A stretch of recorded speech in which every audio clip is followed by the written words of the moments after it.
하나님의 위로와 평강이 함께 하시기를 주의 이름으로 축복을 드립니다.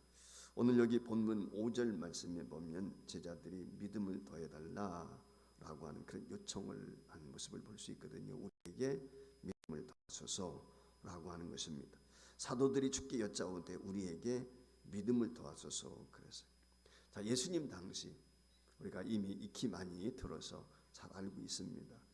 로마의 학정으로 가진 고난과 시련 가운데 있었던 때, 그때가 예수님 당시거든요. 그러니까 정치적으로, 경제적으로, 사회적으로, 도덕적으로, 종교적으로 할 것 없이 전반적으로 모든 분야에 있어서 어떻게 보면 일대 혼란기, 그 시대가 예수님이 이 땅에 초림하셨을 때 당시의 모습이다라고 이야기할 수 있죠. 역사관에 의해서 되면은 예수님께서 역사했던, 예수님이 함께하셨던 시대는 한마디로 최악의 시대였다라고 하는 것입니다. 어느 몇 세내든지 모든 이스라엘 백성들은 불안에 떨 수밖에 없었습니다. 그리고 특별히 그들이 모든 악의 끝에 이르렀다라고 하는 자괴감, 그런 마음들이 그들에게는 있었습니다. 그렇기 때문에 그들에게 유일한 희망은 메시아가 오는 거예요. 그래서 그 예수님 당시에 메시아 대망 사상이 팽배해 있을 수밖에 없었습니다. 이것이 왜냐하면 저들에게 유일한 소명이기 때문에. 자, 메시아만 오신다면, 메시아 구원주만 오신다면 이 모든 혼란스러운 세상에서부터 천지개벽이 일어나서 모든 것이 새롭게질 거야 라고 하는 기대와 소망이 있었습니다. 그 믿음을 가지고 그때 당시 이스라엘 모든 백성들이 메시아를 기다렸던 것이죠. 근데 그런 기대감 속에 있을 때 예수님이 오셨단 말이죠. 그리고 예수님께서 메시아로서의 사역을 드러내시기 시작을 합니다. 그 예수님께서 메시아로서의 역사를 이루어가게 될 때 많은 사람들이 예수님이 전하는 말이 율법사들과 다르단 말이죠. 서기관과 다른 거예요. 그 모습에 매료가 되고 그가 행하는 여러 가지 이적과 표적들을 보게 되는 것이죠. 그래서 그들이 수없이 예수님을 따라다니기 시작을 합니다. 그들 마음속에는 어떤 마음이 있어요? 이분이 바로 메시아다. 우리가 기다렸던, 눈이 빠지게 기다렸던 구원주다라고 하는 확신이 그들에게 있었습니다. 근데 여기에 문제가 하나 있었어요. 그게 뭐냐면은 예수님에 대한 곡해, 즉 달리 말하면은 예수님이 메시아인 것은 맞는데 그들이 생각하고 있던 것은 정치적인 메시아, 어떤 영적인 면이라든지 종교적인 면이라든지 이런 면은 도외시되고 단지 정치적으로 억압 가운데 있는 자신들을 해방시켜 줄 것이라고 하는 이 정치적인 메시아, 이것만 생각을 하고 있었던 것입니다. 그래서 로마의 앞자리에 있던 자신들이 주권도 회복할 것이고 사회에 반영되어 있는 부조리한 면들, 부정부패도 해소될 것이다 라고 하는 생각을 그들은 예수님의 출현을 통해서 기대하고 있다는 것입니다. 이것이 사실 메시아 대망은 있지만 잘못된 거였어요. 또 하나가 있다면 무엇입니까? 제자들의 모습을 통해서도 우리가 익히 성경 말씀을 통해서 알 수 있는 것처럼, 자, 메시아 왕국이 이루어졌단 말이죠. 그 메시아 왕국이 이루어지게 되었을 때 자신들의 생각에는 기득권을 가지고 있는 우리들이 한자리 할 것이다, 이런 생각을 가지고 있었어요. 자, 예수님이 유대의 왕이 되시면 나는 어떻게 될까? 나는 우편에 앉을까 좌편에 앉을까? 떡 줄 사람은 생각지도 않는데 지금 김치국도 마시고 있는 거죠. 예수님을 제자를 비롯해서 그 시대에 어떠면은 예수님을 따라다녔던 많은 사람들이 그런 모습이 아니었을까라고 하는 생각을 가져보게 돼요. 그러니까 예수님 덕분에 세상적인 영광을 내가 누리지는 않을지 그와 같은 것에 신경을 곤두세우고 있었단 말이죠. 한마디로 말하면 이래저래 메시아로 이 땅에 예수님이 오시게 되었을 때 그들의 기대감은 한마디로 상승되어 있어요. 굉장히 팽배해 있었다, 이렇게 이야기할 수가 있습니다. 그래서 제자들은 예수님을 따르면서 보고 듣고 배운 바가 많았습니다. 자, 오늘 여기 본문 말씀에 보면은 꽤 그 예수님을 따라다닌 지 오래되었다라고 하는 걸 우리가 익히 짐작할 수가 있고 그들의 진전이 있었다라고 하는 것도 생각해 볼 수가 있습니다. 어쨌든 이 예수님을 따르면서 제자들이 무척 놀랐던 점은 다른 것이 아니라 그 예수님께서 많은 이적과 많은 표적들을 행하시는 거예요. 그것이 놀란 것이죠. 그리고 그 하나하나 사건을 보면서 너무 경이롭기도 한 것이에요. 그리고 그것이 이제 가능할 수 있다. 우리도 할 수 있겠다. 왜냐하면 둘씩 짝지어서 그들이 나가서 복음을 전하게 될 때 귀신이 떠나가게 되고 병든 자도 치료되어지는 그런 능력도 그들 스스로가 행했던 적이 있단 말이죠. 그러니까 한마디로 말하면 우리도 좀 더 믿음을 키우게 되면, 좀 더 담대한 믿음을 갖게 되면 우리도 많은 이적을 행할 수가 있고 많은 사람들이 하나님의 나라를 소망하게 되는데 그 하나님의 나라가 속히 도래하지 않을까, 이런 생각을 갖게 됐는지도 모르겠습니다. 심리학자의 말을 빌리면 이런 얘기가 있습니다. 인간의 무능과 나약함과 불가능은 대부분 이미 그 사람을 사로잡고 있는, 다시 말해서 결정되어져 버린 제한성 때문이다 라고 하는 이야기가 있어요. 이 말의 의미가 뭐냐면 나는 할 수 없어. 나는 별 볼 수 없는 존재야. 자기 스스로의 감옥이, 내가 만든 감옥이 있다. 울타리가 있다는 거예요. 나는 요 정도까지밖에 안 돼. 저도 그런 생각을 종종 많이 가질 때가 있어요. 죄송한데 교회에서 어떤 직분을 만나서 맡아가지고 일을 한다든지 수고하게 될 때 저는 못하겠는데요. 저는 감당하기가 어렵습니다. 믿어야 내가 우리가. 그렇죠? 근데 성경에 보면 믿음은 어때? 예밖에 없다고 그랬거든요. 제가 예수 믿습니다. 직분도 있습니다. 신앙생활 한 지도 오래돼서요. 네, 집사님, 권사님, 장로님 뭐 좀 하시죠? 저 못하는데요. 자기 바운다리가 있어요. 편견의 울타리가 있어요. 그 스스로 자신이 묶어놓은 한계가 있단 말이에요. 그래서 그 한계를 벗어나지 못하는. 여러분, 그 자신이 울타리 쳐놓은 그 한계를 벗어나지 못하게 되면 새로운 삶, 새로운 세계를 경험할 수가 없어요. 줄넘기 빨리 넘게 하는 이 줄넘기 세계 신기록, 그 유튜브에 올라온 적이 있어서요. 일본에서 기네스북에 공식적으로 기록이 되고 인정받은 건데요. 여러분, 1분 동안에 이 줄넘기를 몇 번 정도 할 수 있을 것 같습니까? 혹시 보신 분이 계시는지 모르겠어요. 501번 했어요. 501번. 1분에 501번.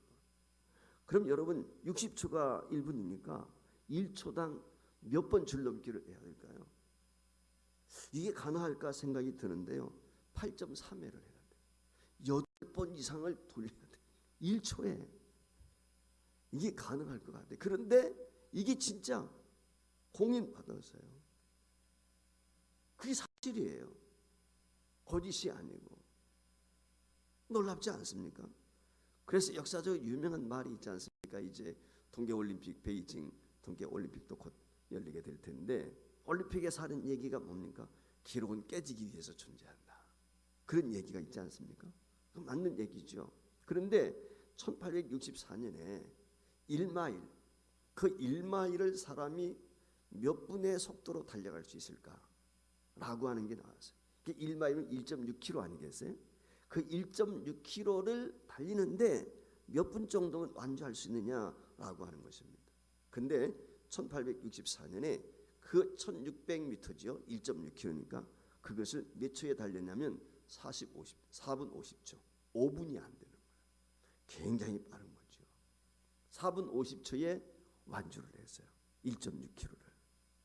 그리고 나서 1945년 4분 1초를 기록했습니다. 그러니까 거의 49초가 단축이 된 것이죠. 그리고 그 이후에 좋은 기록을 낼 수 없다. 더 이상은 사람이 한마디로 말하면 1마일을 달리는 데 있어서 4분이라고 하는 벽은 마의 벽이다. 인간의 한계다. 그건 깰 수가 없다라고 하는 이야기였습니다. 그러니까 그 1864년에서 1945년까지 그 단축하고 왔는데 4분 50초였던 것이 4분 1초까지 단축이 되었단 말이에요. 그래서 모든 사람들은 4분 1초의 벽, 즉 4분의 벽을 깰 수는 없다라고 하는 생각을 갖게 된 것입니다. 그런데 1945년 어느 외과 의사가 사람도 4분 이내에 1마일을 뛸 수 있다, 1.6km를 달릴 수 있다, 완주할 수 있다라고 하는 학설을 제기를 했습니다. 그런데 놀랍게도요, 그 100여 년 동안 4분의 벽, 이 마의 4분의 벽이 깨지지 않았는데 이 의사의 한 이야기를 듣고 2년이 지난 후에 사분 벽을 깨는 사람이 몇 명이나 나왔느냐? 127명이 나왔대요. 그러니까 127명의 사람들이 나는 사분을 깰 수 있어, 1.6km 4분 이내에 달릴 수 있어 라고 해가지고 2년 만에 100여 년 동안 4분의 벽을 깨지 못하고 있던 상황에서 4분 이내로 이들이 뛰었다는 것입니다. 무슨 얘기를 우리에게 이야기하고 있냐면은 사람이라고 하는 것 자신도 모르는 사이에 제한적인 한계선을 그어놓고 나는 안 돼, 나는 할 수 없어, 이런 생각을 갖고 있다. 우리 믿는 성도들에게 주님이 주신 말씀이 뭐예요? 바울 사도를 통해서 믿는 자에게는 능치 못함이 없다. 분명히 우리가 알고 귀 딱 들었단 말이죠. 그런데 어떻습니까? 나는 안 돼, 나는 할 수 없어, 나는 부족한데요. 그런 얘기 우리가 참 많이 할 때 있단 말이죠. 이 말의 의미는 뭐냐면 우리에게 필요한 거냐 뭐냐? 절대 믿음, 절대 믿음. 이게 필요한 거예요. 제자들과 예수님께서 함께 배를 타고 갔습니다. 그 풍랑을 만났어요. 제자들이 그 두려움 속에 빠졌을 때 예수님께서 어떻게 합니까? 풍랑을 명해서 잔잔하라 그랬어요. 그래서 풍랑이 잔잔해요. 예수님께서 놀라운 일들을 행하십니다. 죽은 자를 향해서 일어나라 하니까 일어나요. 눈먼 소경을 통해서 눈을 떠라 하니까 눈을 뜬단 말이죠. 아마 예수님의 제자들이 이 놀라운 이적들, 특별히 죽은 사람들을 살리는 그 모습을 통해서 아마 놀라운 도전을 받았을 것 같습니다. 야일의 딸이 다리다금 하니까 살아났단 말이에요. 나인성 과부의 아들이 지금 장례 치르고 있는데 예수님께서 그 행위를 멈추게 하고 손 얹어 청년아 일어나라 하니까 일어나는 거예요. 그것뿐이 아니죠. 심지어 장사되어 가지고 4일이 지났단 말이에요. 썩은 냄새가 나는데 나사로를 향해서 이야기할 때 수건을 떠는 채 나사로가 살아서 걸어 나온단 말이죠. 고라사 지방에 있을 때 군대막이 들린 사람 예수님께 명령하니까 어떻게 됩니까? 그 귀신이 돼지떼에 들어가가지고 몰살을 한단 말이죠. 포레트 5개와 물고기 2마리로 5,000명을 먹이시는 놀라운 기적을 행하십니다. 그 예수님의 제자들이 몇 년 동안 따라다니면서 영적으로 물리적으로 각가지의 자연적인 인간 세계 신체 이르기까지 모든 행하는 그 이적들 그들이 경험을 했어요. 그걸 목격했단 말이죠. 그러면서 그 예수님께서 하셨던 말씀, 누누이 하셨던 말씀, 믿는 자에게 능치 못합니다. 믿음은 할 수 있다. 제자들 마음속에 자연스레 믿으면 할 수 있어 라고 하는 생각을 갖게 되는지. 여러분 갈릴리 호수 폭풍 속에서 벌벌 떠고 있는 제자들에게 주님이 하신 말씀이 무엇입니까? 마태오 8장 28절 말씀에 보면 26절에 보면 뭐라고 그랬어요? 어찌하여 무서워하느냐? 믿음이 적은 자들아 그랬어요. 믿음이 적다. 한마디로 말하면 그 예수님께서 제자들의 믿음을 안타깝게 여기셨다. 자, 나사렛 무덤에 갔어요. 그 나사렛 누이 동생 마르다가 아니 선생님 돌 치우라, 예수님이 무덤의 문을 치우라. 그러니까 지금 장사한 지 여러 날이 돼서 썩어서 냄새가 납니다. 그랬어요. 그때 예수님이 하시는 말씀이 요한복음 11장 40절 말씀에 보면 이렇게 말씀을 하시죠. 예수께서 이르시되 내 말이 내가 믿으면 하나님의 영광을 오리라 하지 아니하였느냐.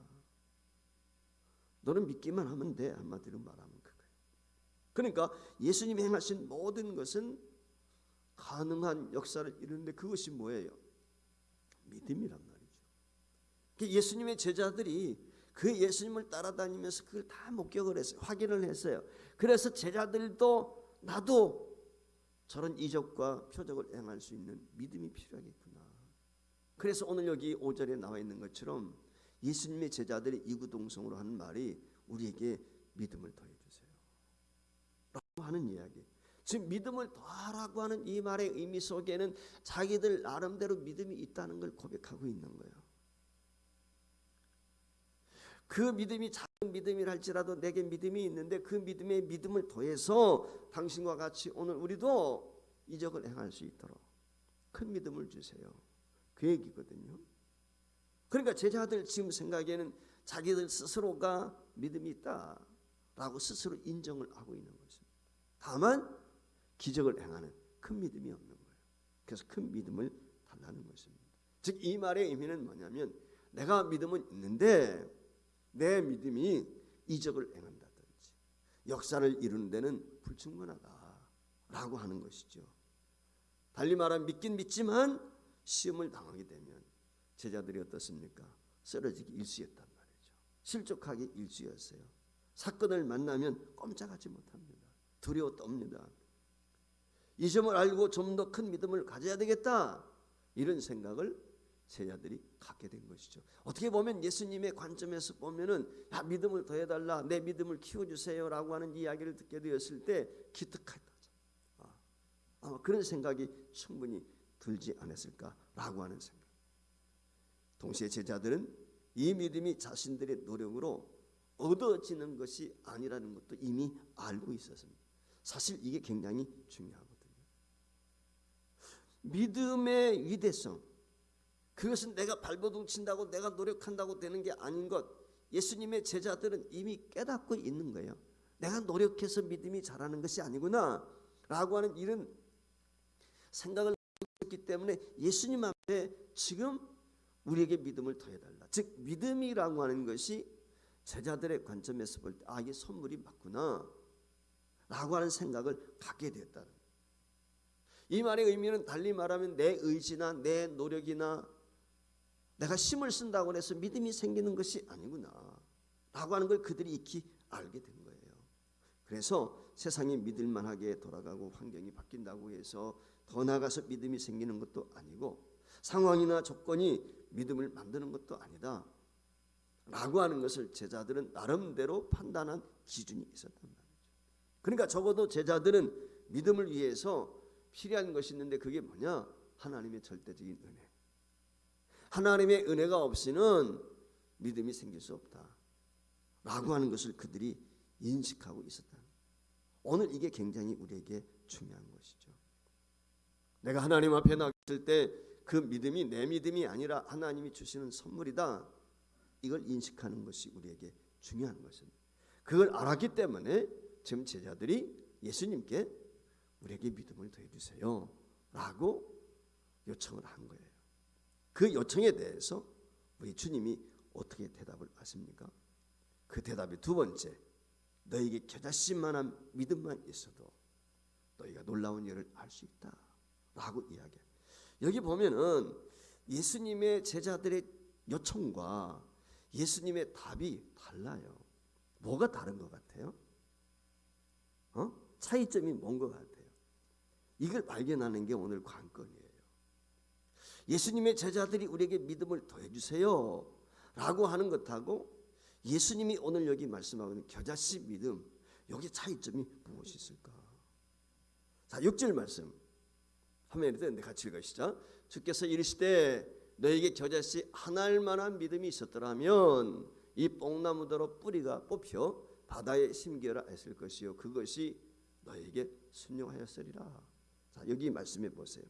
제자들은 지금 우리에게 믿음을 더해 주세요. 즉 큰 믿음을 주세요. 그렇게 믿음을 더해달라는 말은 큰 믿음 달라 그 말이야. 산을 옮길 만한 큰 믿음을 우리에게 주세요, 그 얘기야. 이적을 행할 수 있는 큰 믿음, 귀신을 쫓아낼 수 있는 큰 믿음을 주세요. 병든 자를 위해서 기도하게 될 때 병이 치료되고 귀신이 쫓겨나는 큰 믿음을 주세요, 그 얘기거든요. 그랬더니 예수님이 하시는 말씀이 겨자씨만한 믿음을 얘기하고 있어요. 어떻게 보면 마이동풍 같아요. 큰 믿음이란 말은 뭐예요? 양적이잖아요. 양적. 양을 상징하는 거잖아요. 양을 상징하는 거예요.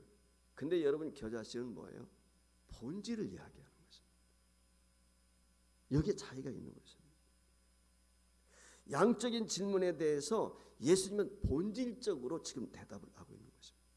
그러니까 너희에게 지금 중요한 것은 큰 믿음이 아니다. 믿음이 플러스 되어지는 믿음을 너희들이 더해달라고 그랬는데 크게 믿음을 키우는 게 중요한 게 아니다. 그럼 뭐가 중요하다는 거예요? 너희 자신이 지니고 있는 생명력, 겨자씨가 중요하다. 여러분 겨자씨의 중요성이 뭔지 아세요?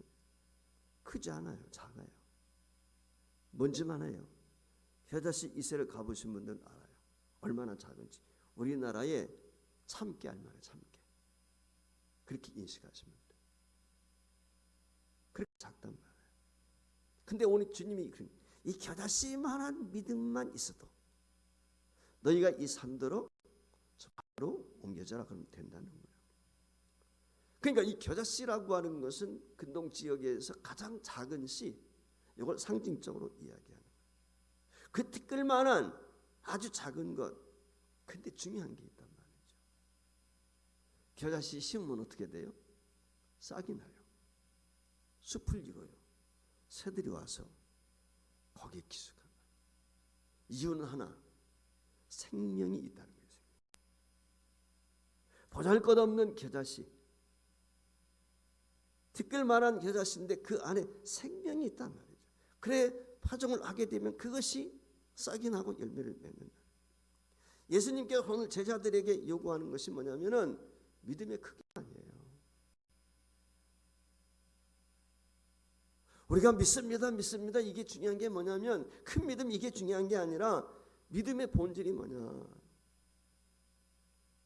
그 믿음에 정말 생명력이 있느냐, 이게 중요한 거죠. 주님의 관심은 생명이 있는 믿음, 살아있는 믿음이냐, 그 얘기예요. 달리 말하면 그 얘기인 것입니다. 작아요 겨자씨, 근데 살아있어요. 그래서 씨앗을 심으면 싹이 나고 열매를 맺는단 말이죠. 여러분 아무리 큰 씨앗, 호박만한 큰 씨앗 가지가 있다고 그러세요. 그 생명이 없으면요, 땅 속에 심으면 싹이 나는 게 아니라 썩어버려요. 죽어버려요. 커요. 얼마나 큽니까? 근데 생명의 씨앗이 없으면요, 호박 갖다 심어보세요. 죽어버리는 거지. 씨앗이 없으면. 그러니까 지금 예수님의 본질은 믿음이 크냐 작으냐 이게 아니고 그 안에 생명이 있느냐 없느냐, 이게 본질인 거예요. 살아 있어야 되는 거죠. 아무리 큰 믿음인 것처럼 자기가 행동하고 뭐 믿습니다 어쩌고 얘기하는데 속은 죽어 있거든. 죽어 있으면 아무 쓸모가 없어요. 그래서 우리 주님이 지금 이야기하고 있는 건 뭐냐, 믿음을 키워달라고 하는 제자들에게 너희가 살아있는 믿음, 생명력 있는 믿음, 그래서 삶의 현장에서 생명력을 나타내는 믿음, 그걸 지금 이야기하고 있는 거죠. 살아있는 생명은 우리가 잘 알고 있는 것처럼 성장하도록 되어 있다. 지금은 이제 잘라져 버렸는데 우리 요 마당에 보면은 우리 건물하고 그 마당 세멘트 사이에 그 앞스탈 사이에 싹이 하나 나오더니 그게 지금 뿌리가 이렇게 굳게 있대. 조그맣게 싹이 하나 나왔어요. 근데 이게 이렇게 이게 무슨 얘기냐면요, 조그만 싹이 하나 나오는데 이것이요, 우리 담과 콘크리트 마당에 콘크리트 거기다가 아스콘 깔고 이게 얼마나 다. 근데 그걸 쩍쩍 벌려놔요. 버려져 버려. 이게 틈바구니예요. 여러분 살아있는 씨앗은요, 바위를 쪼개는 거예요. 씨앗이 살아있기 때문에. 흔히 그런 경우 보자. 바위에 소나무가 있잖아요. 그 어떻게 저렇게 살지 생각이 드는데요, 뿌리 박히고 바위를 갈라버려요. 벽이 쪼개지고. 이 이유가 뭐예요? 살아있기 때문에. 이게 생명력이에요. 그러니까 이 생명력이라고 하는 것은 이렇게 무서운 것입니다. 겨자씨 작아요.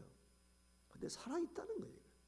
그래서 제자들의 질문에 본질적으로 혼란이 들 수밖에 없어요. 예수님처럼 놀라운 이적을 나타내려고 하면은 그 믿음의 어떤 조건들이 충족되어야 되고, 어떻게 뭔가를 예수님께 받아서 구비하게 되면 믿음의 큰 역사를 일으킬 처럼 그렇게 생각을 했단 말이죠. 그러니까 큰 믿음에 대해서, 그 믿음의 본질에 대해서 지금 제자들이 착각을 하고 있는 것입니다.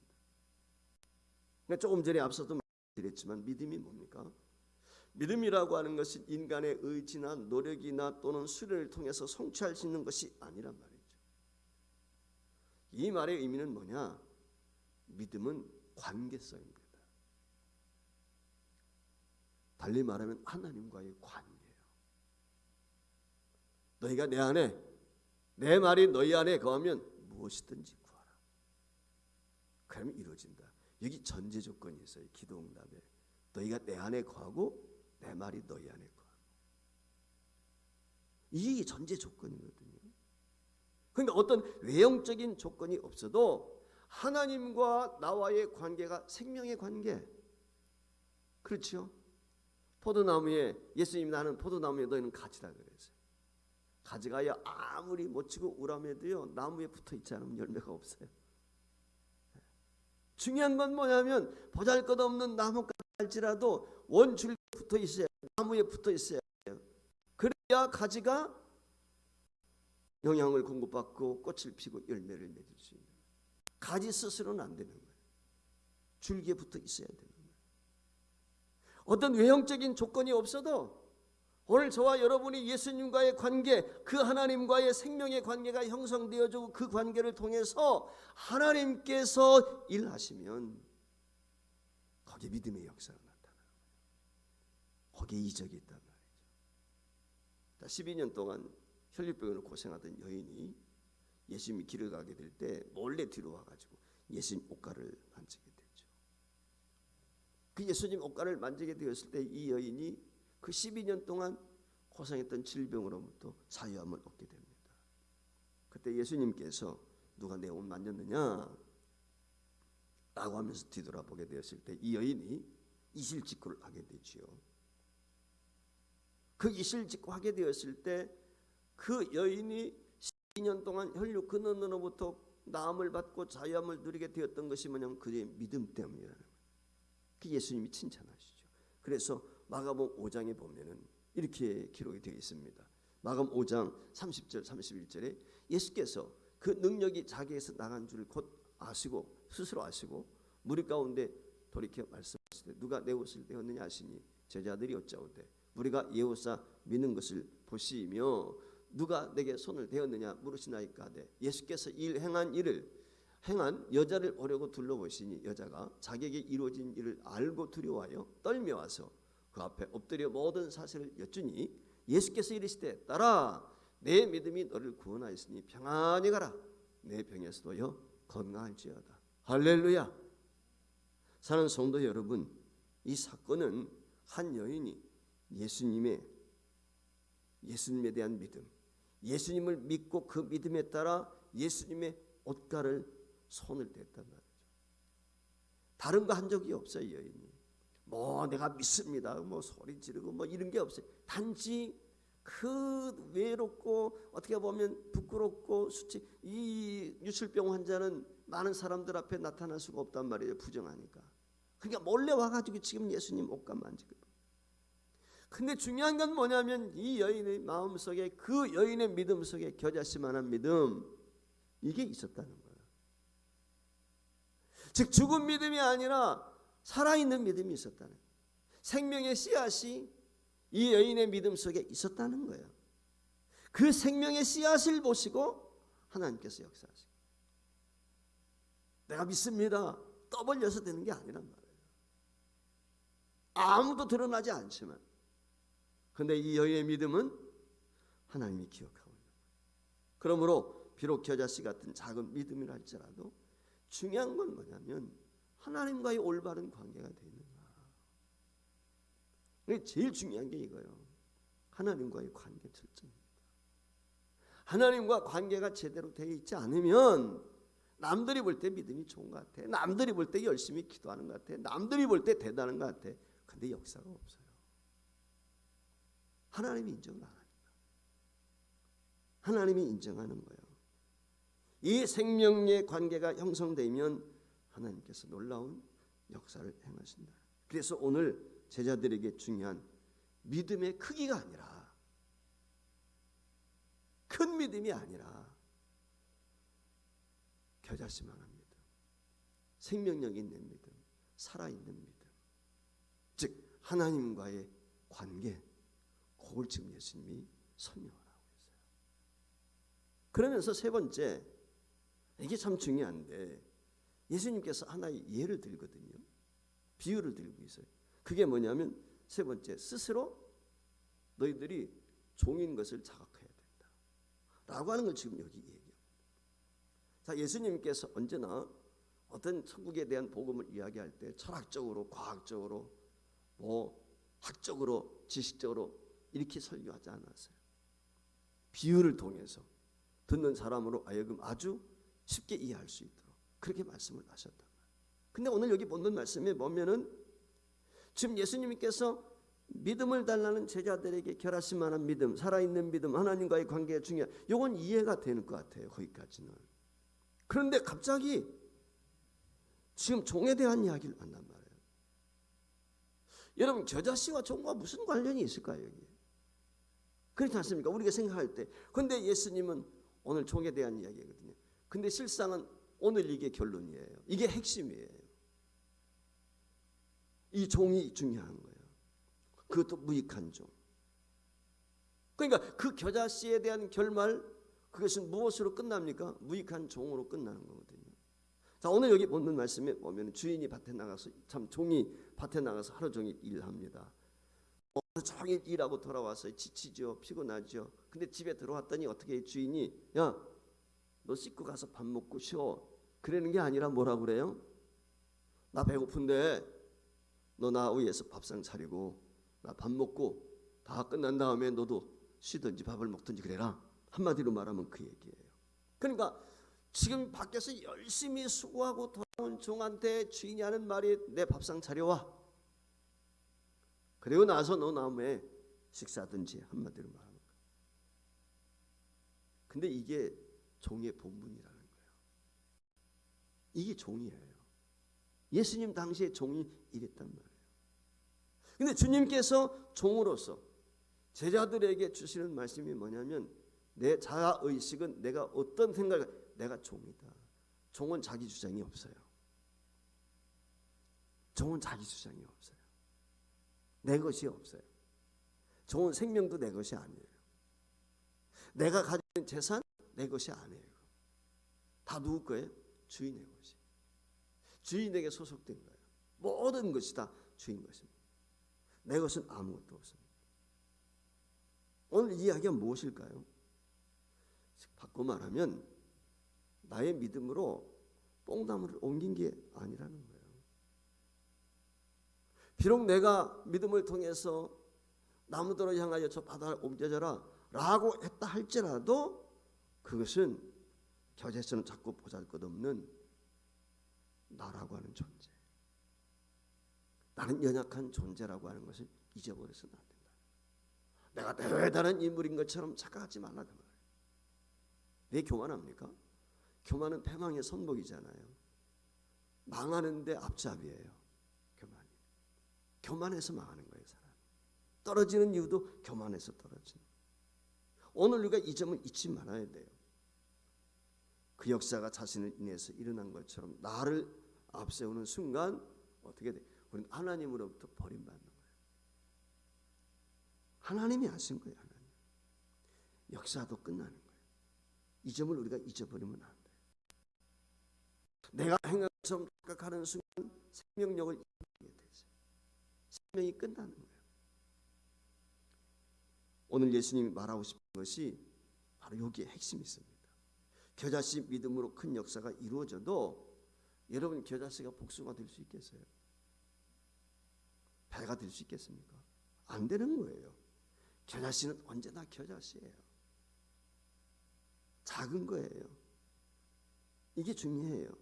즉 하나님 앞에서 인간은 한없이 작다. 내가 아무리 능력, 큰 역사를, 기적을 베푼다 할지라도 나는 하나님 앞에서 겨자씨와 같은 존재다. 보잘것없는 존재다. 나는 종에 불과합니다. 이 의식을 가져야 된다는 거예요. 이게 오늘 우리에게 주고자 하는 주님의 교훈의 말씀인 것입니다. 그런데 종이 자신의 공로를 세워가지고 주인처럼 행세한단 말이죠. 이게 문제가 있는 거죠. 여러분 분란이 일어나고 다툼이 있는 이유가 뭐예요? 자기가 주인인 것처럼 착각하는 거예요. 그렇지 않습니까? 모든 것이 그래. 우린 다만 청직일 뿐이에요. 청직. 더 나아가서 종일 뿐이란 말이죠. 청지기는 내 것이 아니에요. 주인에게 만나서 맡아가지고 잘 관리하는 거예요. 제대로 관리하지 못하면 책임 추궁이 있단 말이죠. 종은 도말할 필요도 없죠. 내 것이 아무것도 없으니까. 우리가 신앙의 입장에서 보면은 인간은 소유라는 게 실제적으로 없는 거예요. 믿는 성도에게는 내 것을 주장할 수 있는 권한이 없어. 실제적으로 진짜 믿음의 사람은 내 것이 아니야. 모든 게 누구 거예요? 주인의 것이, 주님의 것, 하나님의 것이. 하나님 마음대로, 하나님 뜻대로. 우리가 그런 얘기 찬송 잘해. 내 주의 뜻대로 행하시옵소서. 말은 찬송은 그렇게 해. 근데 건강도 내 것, 물질도 내 것, 마누라도 남편도 내 것, 자식도 내 것, 다 내 것이야. 다 내 것. 내 마음대로. 주님이 줘라, 안 내놔. 이게 우리 속성이에요. 그렇지 않습니까? 여러분 생각조차 이 모든 것들이 주님의 것이다. 내 것이 아니다. 그렇다면 우리에게 무엇이 내 것이 있을 수 있겠습니까? 그래서 우리가 하나님 앞에 섰을 때 나는 무익한 종입니다. 아무것도 아닙니다. 이 의식이 중요하다는 거예요. 그걸 지금 이야기하고 있어요. 예수님께서 하신 말씀이 그거. 그래서 오늘 여기 본문 10절 말씀에 이와 같이 너희도 명령받은 것을 다 행한 후에 이르기를 우리는 무익한 종이라. 우리가 하여야 할 일을 한 것뿐이라 한지니라. 여러분 그렇습니다. 교회 사역, 봉사, 헌신 더 나아가서 우리가 신앙으로 살아가게 될 때 나의 주장, 나의 생각이 아니라 늘 명심해야 할 것은 나의 나됨은 전적이 하나님의 은혜다. 하나님이 하셨습니다. 나는 아무것도 아닙니다. 이러한 자기 자신에 대한 본분을 잊지 않을 때 하나님과 생명의 관계가 유지되는 거예요.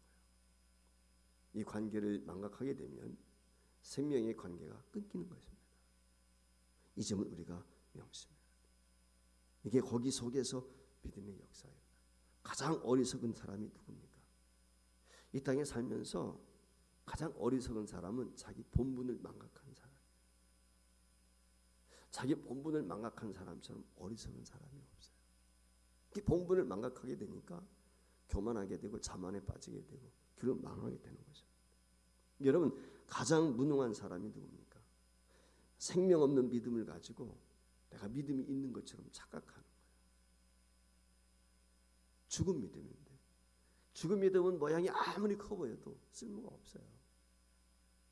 비록 작은 겨자씨 같은 믿음이라도 그 안에 생명이 있으면 역사가 살아있는. 여러분 가장 미련한 사람은 신앙의 역사를 마치 자기의 공로처럼 배우는 사람, 내가 한 것처럼 착각하는 사람, 나니까 한 것처럼 착각하는 사람. 이게 가장 어리석은 사람. 모든 문제의 근본은 다른 데 있지 않습니다. 내가 누구냐? 자기를 성찰하는 거예요. 내가 어떤 존재인지. 믿음의 크기보다 중요한 것은 생명력이 있는가, 살아있는 믿음의 소유자인가. 이게 중요합니다. 더 나아가서 그 생명력에 있는 믿음은 하나님과의 바른 관계, 즉 하나님과 나는 주종관계에 있다. 이걸 잊지 않는 거예요. 믿어지지 않는 것처럼 우리가 불행한 일은 없습니다. 반면에 완전히 믿어지는 것처럼 큰 역사는 없습니다. 가장 큰 은사가 무엇일까요? 그것은 믿어지는 거죠. 그게 저는 가장 큰 은사라고 생각해요. 믿어지는 것이. 세상 이 지금 때는 믿을 수 없는데 믿어지는 거예요. 그게 가장 큰 상이죠. 믿음의 은사는 굉장한 것이고 믿음은 하나님의 선물입니다. 하나님께서 우리에게 믿음을 선물로 주시면 이제 우리는 모든 것을 믿음으로 보고 믿음으로 듣고 믿음으로 살아갈 수 있습니다. 그 믿음이 하나님이 주시는 생명력을 지닌 믿음이라고 하면은 오늘 본문에서 말씀하고 있는 것처럼 겨자씨만한 믿음이라 할지라도 산을 옮길 수 있다라고 하는 것입니다.